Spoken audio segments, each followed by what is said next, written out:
l'intérêt de travailler avec le cheval, c'est qu'il y a souvent une émotion assez forte face au cheval, parce qu'on est face à un animal qui est vivant, qui fait en moyenne 500 kg. Le cheval, c'est un bel animal, c'est un animal qui est noble. Et d'arriver à être en interaction avec lui, arriver à communiquer avec lui, quelque part, c'est magique.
J'ai rencontré Nad il y a 4 ans, alors qu'il me coachait dans le cadre d'une intervention de son agence auprès des haras nationaux.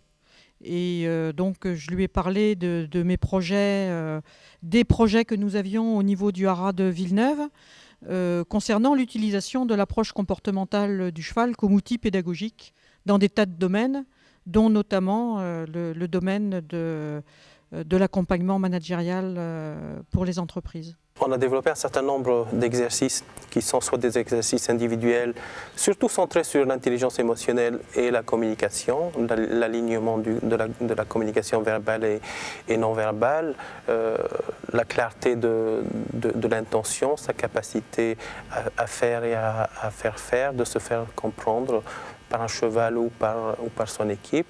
Et ça s'est révélé être un excellent outil pour le travail qu'on fait pour les coachings d'équipe, pour comprendre le mode de fonctionnement d'une équipe. Un petit peu plus à distance, attention de ne pas faire...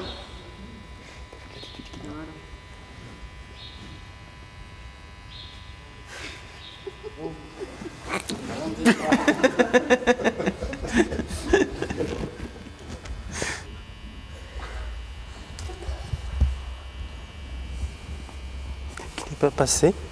Michel et Romiane. Donc ça, là, ça le travaille un peu. Là. Il est chaud là, moi je vais... Baisse ton énergie, stop. Cool. Ok, amène-le. Bravo. Alors il y a différents exercices effectivement individuels et collectifs. Et par exemple un exercice individuel qui est la mise en situation de la personne face à un cheval en liberté. Et donc par exemple la consigne c'est d'arriver à se connecter avec le cheval et arriver à faire se déplacer le cheval.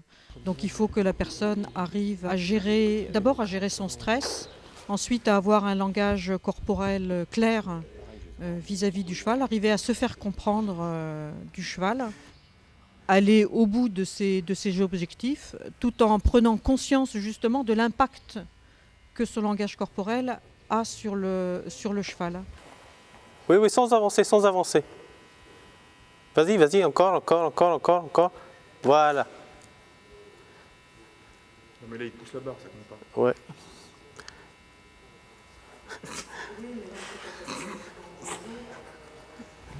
Et sois convaincant. Avec ta longe devant. Très bien. Attention de ne pas l'enrouler autour de la main. Qu'est-ce que je vois? Parce que s'il part, il t'emmène avec lui. Ce serait gênant. Ce serait gênant, oui.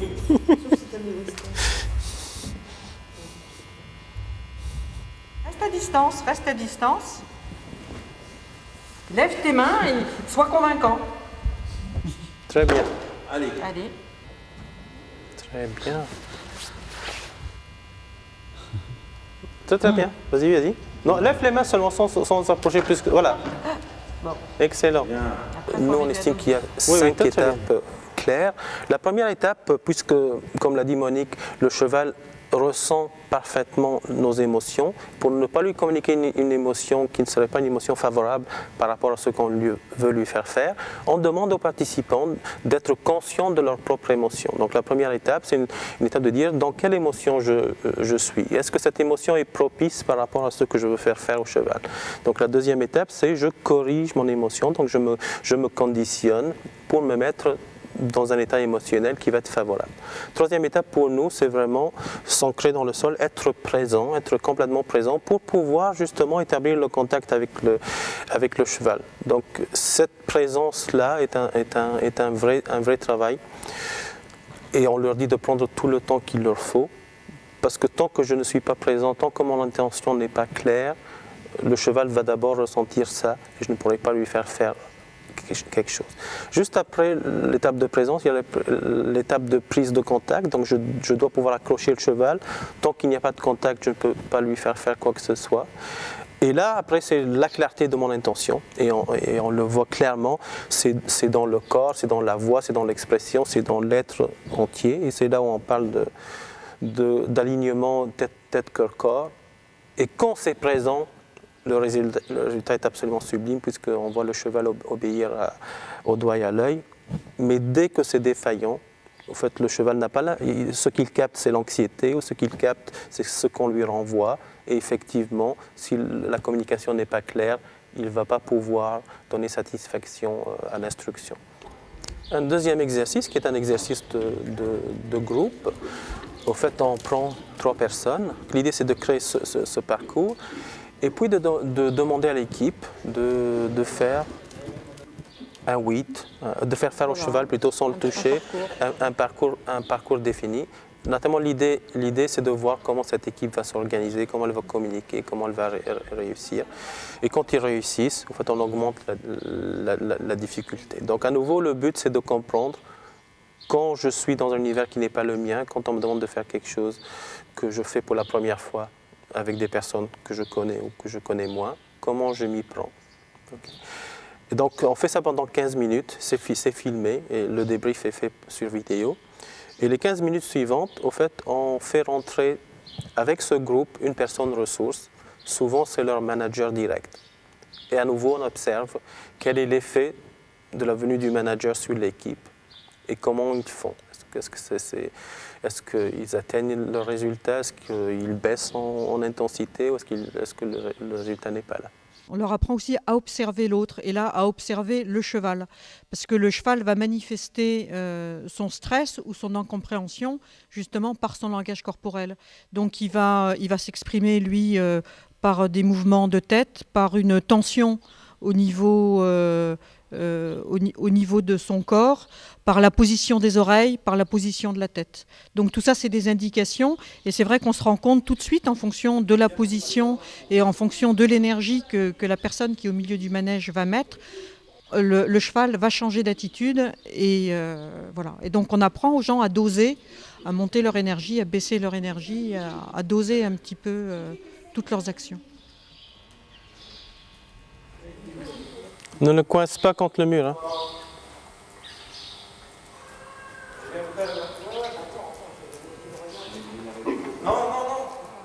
La phase de découverte est très importante.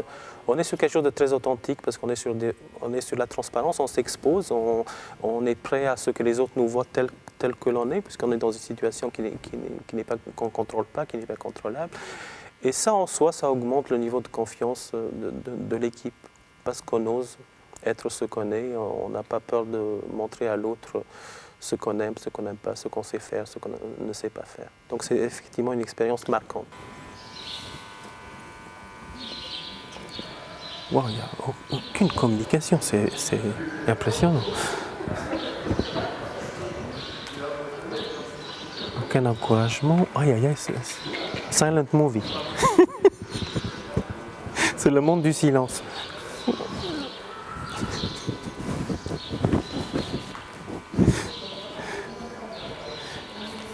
Bon, mettez un peu d'énergie là-dedans.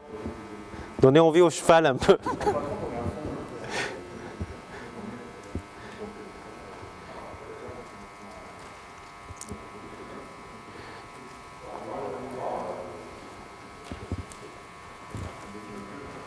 Donc là, il y a deux qui ont complètement abandonné, qui font autre chose. L'approche que nous avons mise en place est une approche de conscientisation. Qu'est-ce que ça veut dire conscientisation? C'est-à-dire on va soumettre l'individu ou l'équipe à un certain nombre de situations. Le but, ce n'est pas de réussir la situation, le but c'est de comprendre son mode de fonctionnement et puis d'amener les correctifs nécessaires pour pouvoir réussir. Donc on passe énormément de temps entre ce qu'on vit ici avec le cheval et puis faire le lien dans le quotidien, faire le lien dans le monde de l'entreprise, faire le lien avec sa propre équipe, avec sa propre capacité de communication, avec son propre leadership. Il faut simplement concevoir le cheval comme un être qui est capable de nous renvoyer d'une manière authentique nos sentiments les plus profonds. Et dans ce sens, c'est un miroir extrêmement utile. Nous avons choisi cette formation au sein de notre société pour pouvoir apprendre à travailler en équipe. Des managers qui dirigeaient eux-mêmes des équipes n'avaient pas l'habitude de travailler au sein du staff tous ensemble et avoir donc une relation entre la direction et ses managers plus concrète, plus impliquée et de façon à ce qu'on arrive maintenant à une conscientisation du groupe. Donc on est arrivé maintenant à retrouver, en tout cas à créer un esprit d'équipe. Qu'est-ce que j'ai appris aujourd'hui? J'ai appris à gérer les émotions. L'analogie avec le cheval est assez extraordinaire puisqu'on a un être vivant qui est une masse, qui peut faire peur, qui peut être angoissant. Et le simple fait d'être présent, le simple fait d'être clair avec soi-même, on arrive à travailler avec lui, on arrive à le faire bouger. Et l'analogie avec la gestion des ressources humaines, avec les individus, parce qu'on pense souvent trop à soi et pas assez aux autres, nous sommes transmetteurs d'informations, une information inconsciente, et c'est extraordinaire de pouvoir le mettre en relation avec la vie de tous les jours en termes de management.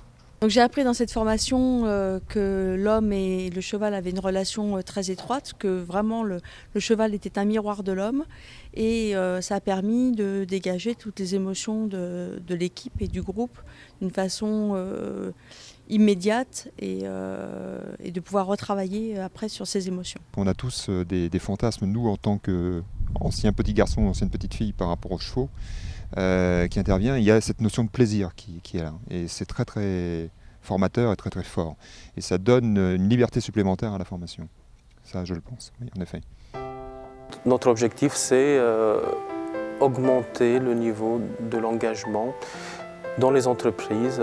Et nous sommes persuadés que la performance n'est possible qu'à travers le bien-être. Donc performance et bien-être, c'est notre motto.